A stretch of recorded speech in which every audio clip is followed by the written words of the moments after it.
एक छोटे से गांव में जहां कच्चे घर थे और साधारण लोग रहते थे, वहीं एक छोटा सा लड़का रहता था जिसका नाम था राहुल। राहुल बहुत गरीब था। उसके पास पहनने के लिए अच्छे कपड़े भी नहीं थे और पैरों में चप्पल तक नहीं थी। उसके पिता इस दुनिया में नहीं थे और उसकी माँ लोगों के घरों में काम करके किसी तरह घर चलाती थी। राहुल का एक सपना था। वो पढ़ लिखकर कुछ बड़ा बनना चाहता था, लेकिन उसकी गरीबी हर दिन उसके रास्ते में खड़ी हो जाती थी। स्कूल में बच्चे उसका मजाक उड़ाते थे। अरे देखो इसका हाल, ये क्या बड़ा बनेगा। ये बातें राहुल को बहुत चोट पहुंचाती थी, लेकिन उसने कभी जवाब नहीं दिया। वो बस चुपचाप अपने सपने को और मजबूत करता गया। रात को जब पूरा गांव सो जाता था, राहुल सड़क के नीचे लगी लाइट के पास बैठकर पढ़ाई करता था। उसके पास न बिजली थी न कोई सुविधा, लेकिन उसके पास एक चीज थी, हिम्मत और मेहनत करने का जज्बा।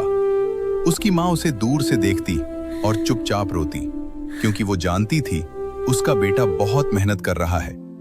एक दिन जिंदगी ने राहुल को सबसे बड़ा झटका दिया। उसकी माँ अचानक बहुत बीमार पड़ गई। घर में पैसे नहीं थे, इलाज के लिए कुछ भी नहीं था। राहुल बहुत घबरा गया। वो इधर उधर भागा, लोगों से मदद मांगी, लेकिन किसी ने उसकी मदद नहीं की। उस दिन राहुल टूट गया था, लेकिन उसने हार नहीं मानी। उसने फैसला किया कि वो खुद मेहनत करेगा। राहुल ने मजदूरी शुरू कर दी। दिन में काम करता, ईंट उठाता, पसीना बहाता और रात में थका हुआ होने के बावजूद पढ़ाई करता। उसकी जिंदगी अब और भी कठिन हो गई थी। समय बीतता गया और एक दिन स्कूल में एक बड़ा एग्जाम हुआ। राहुल ने पूरी मेहनत से पेपर दिया। जब रिजल्ट आया तो पूरा गांव हैरान रह गया। राहुल ने पूरे जिले में पहला स्थान हासिल किया था। अब वही लोग जो उसका मजाक उड़ाते थे, आज उसकी तारीफ कर रहे थे। स्कूल ने उसे स्कॉलरशिप दी और उसकी आगे की पढ़ाई का खर्च उठाया। राहुल ने पढ़ाई जारी रखी और पहले से भी ज्यादा मेहनत की। दिन रात एक कर दिया और सालों की मेहनत के बाद वो एक बड़ा अफसर बन गया।